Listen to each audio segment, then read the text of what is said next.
Hello అండి, నేను doctor Sumina Reddy, gynaecologist and fertility specialist, Fertilica IVF Hyderabad.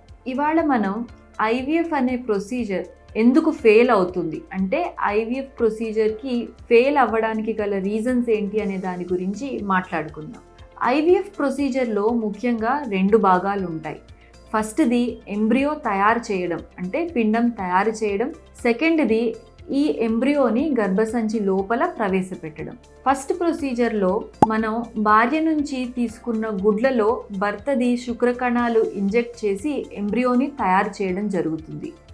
ఇట్లా తయారు చేసిన ఎంబ్రియోని మైక్రోస్కోప్ కింద గ్రేడింగ్ చేయడం జరుగుతుంది, అంటే వాటి క్వాలిటీ ఎట్లా ఉందో డిసైడ్ చేస్తాము. తర్వాత మంచి క్వాలిటీ ఎంబ్రియోని గర్భసంచి లోపలికి ప్రవేశపెడతాము. అయినప్పటికీ కొన్నిసార్లు ఐవీఎఫ్ ప్రొసీజర్ ఫెయిల్ అవుతుంది. ఎందుకు ఫెయిల్ అవుతుంది అనే దాని గురించి ఇవాళ మాట్లాడుకుందాం. నార్మల్గా చూసినప్పుడైతే ఐవీఎఫ్ ప్రొసీజర్లో మనం ఉత్పత్తి చేసే ఎంబ్రియోస్లో చాలా మటుకు ఏదో కొద్ది లోపం ఉండడం జరుగుతుంది. ఒక స్టడీలో సుమారు మనం ప్రొడ్యూస్ చేస్తున్న ఎంబ్రియోస్లో 60 to 70% ఎంబ్రియోస్లో అసలు ఇంప్లాంట్ అంటే ప్రెగ్నెన్సీ వచ్చే శక్తి ఉండదు అని చెప్పారు. కాబట్టి మిగిలిన 30 to 40% ఎంబ్రియోసే ఇంప్లాంటబుల్ ఎంబ్రియోస్ ఉంటాయి. అసలు ఇలా ఎందుకు జరుగుతుంది? ఈ ఎంబ్రియోస్ని ఎట్లా గుర్తించవచ్చు? ఎంబ్రియోస్ క్వాలిటీ చూడడానికి అన్నిటికంటే ముఖ్యమైన పద్ధతి ఎంబ్రియో మార్ఫాలజీని మైక్రోస్కోప్ కింద చూడడం. అంటే ఎంబ్రియోస్ని మైక్రోస్కోప్ కింద చూసి వాటి క్వాలిటీని డిసైడ్ చేయడం.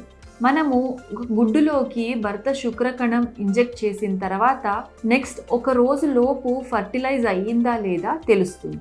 దాని తర్వాత ఈ ఫర్టిలైజ్ అయిన పిండం లేదా ఎంబ్రియో చాలా తొందరగా డివైడ్ అవుతూ ఎంబ్రియో రూపంలో డెవలప్ అవుతూ ఉంటుంది. ఇది 3 రోజులకి 8 సెల్ స్టేజ్కి వస్తుంది. అట్లాగే 5 రోజులకి బ్లాస్టోసిస్ట్ కింద మారుతుంది. బ్లాస్టోసిస్ట్లో సుమారు 100కు పైన సెల్స్ ఉంటాయి. ఇలా డివైడ్ అయ్యే స్టేజ్లో కొన్ని ఎంబ్రియోస్ అసలు ఫర్టిలైజ్ కాకపోవచ్చు.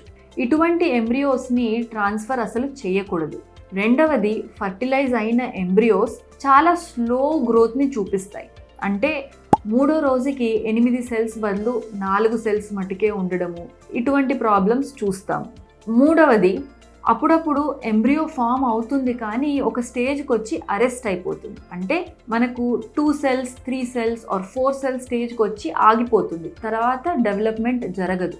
ఇట్లా అరెస్ట్ అయిన ఎంబ్రియోస్ లేదా స్లో గ్రోయింగ్ ఎంబ్రియోస్, ఇటువంటి ఎంబ్రియోస్ని ట్రాన్స్ఫర్ చేసినప్పుడు సక్సెస్ ఛాన్సెస్ చాలా తక్కువగా ఉంటాయి. అట్లాగే 4వది ఫ్రాగ్మెంటేషన్, అంటే ఈ పిండం పెరుగుతూ ఉన్నప్పుడు సెల్స్ ఈక్వల్ సైజులో ఉండడం చాలా ఇంపార్టెంట్. అట్లా కాకుండా ఈ ఎంబ్రియోలో ఉన్న సెల్స్ అన్ఈక్వల్ సైజెస్లో ఉన్నా లేదా దాని లోపల గ్రాన్యులారిటీ ఎక్కువ ఉన్నా కూడా క్వాలిటీ తక్కువ అని చెప్పుకోవచ్చు.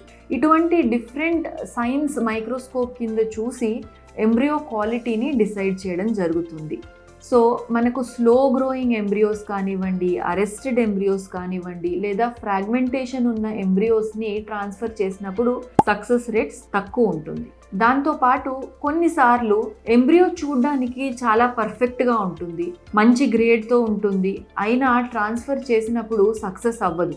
ఎందుకంటే కొన్ని ఎంబ్రియోస్ చూడ్డానికి బాగున్నా కూడా దాని లోపల జెనెటిక్ మేకప్ అప్పుడప్పుడు ప్రాబ్లమాటిక్గా ఉండవచ్చు. అంటే క్రోమోజోమల్ నంబర్ సరిగ్గా లేకపోవడం, నంబర్ సరిగ్గా ఉన్నా వాటి స్ట్రక్చర్ సరిగ్గా ఉండకపోవడం, ఇటువంటి జెనెటిక్ రీజన్స్ వల్ల కూడా ఐవీఎఫ్ ఫెయిల్ అవుతూ ఉంటుంది.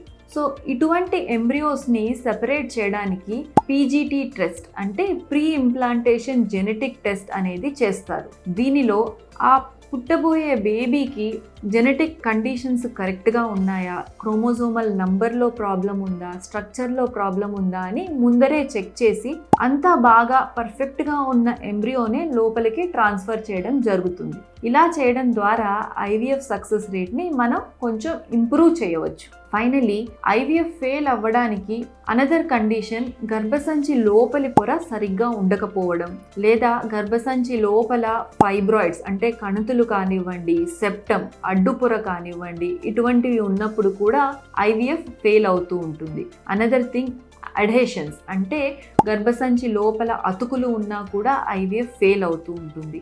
సో ఐవీఎఫ్ సక్సెస్ కావాలి అంటే మంచి ఎంబ్రియో క్వాలిటీ ఉండాలి, మంచి ఎండోమెట్రియం అంటే గర్భసంచి లోపలి పొర బాగుండాలి. ఎంబ్రియో క్వాలిటీ బాగుండాలి అంటే గుడ్డు క్వాలిటీ బాగుండాలి, శుక్రకణం క్వాలిటీ బాగుండాలి, అట్లాగే ఏ ల్యాబ్లో అయితే ఈ ఎంబ్రియో పెరుగుతుందో ల్యాబ్ క్వాలిటీ కూడా బాగుండాలి. ఇటువంటివన్నీ మనం ముందరగానే ప్లాన్ చేసుకొని ఐవీఎఫ్ చేయడం ద్వారా ఐవీఎఫ్ సక్సెస్ రేట్ని బాగా ఇంప్రూవ్ చేసుకోవచ్చు.